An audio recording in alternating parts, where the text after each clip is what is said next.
หลายแท้มีแต่ตู้คอนเทนเนอร์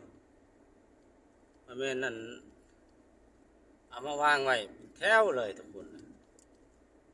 ตู้คอนเทนเนอร์เต็มยาวเหยียดก่อนจะออกชายแดนลาวเวียงเอ้าเป็นยังไงมันก็เป็นจังสี่ภาพเก่าภาพเดิมแบบนี้ซุมือเด้อทุกคนจะเป็นแบบนี้นะเออเป็นอย่างไรมันคืออ่างออกันนั่นเองมันคือบ่เห็นเป็น2 เลน 3 เลนปล่อยออกทีละ2-3 จุดบ่ได้ปะเนาะโอ้ยเทวดาเดินดินเลยอ่างออกันอย่างนี้ก็แม่นว่าข้าวฟังแน่ก็โอ้ยทำใจสายมือที่เมนรถแก่หินกาวอ่ะแก่ยังบุดีที่ศาสตร์บรรยากาศไฟแดงได้ทุกคนเลย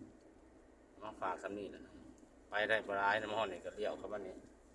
จอดพักอยู่นี่หลังจากที่ว่าทำความสะอาดรถเป็นที่เรียบร้อย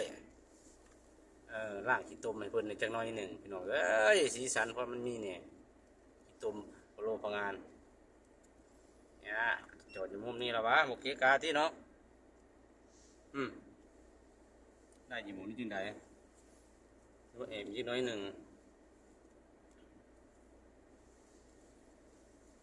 เป็นบางมือกับเขาจะมาจ่อเขาอยู่นี่นะบางมือกัน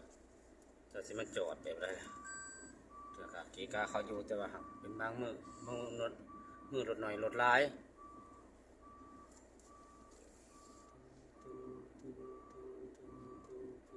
ห้ามเหยียบเส้นเป็น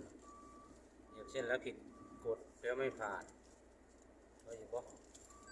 ไม่ได้ก็อีกกีกาทาง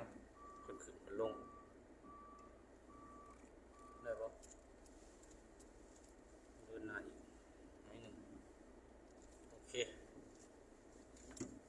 สำนีก่อนเด้อทุกคนเด้อเก็บภาพบรรยากาศสำนีก่อนอันเดโอเค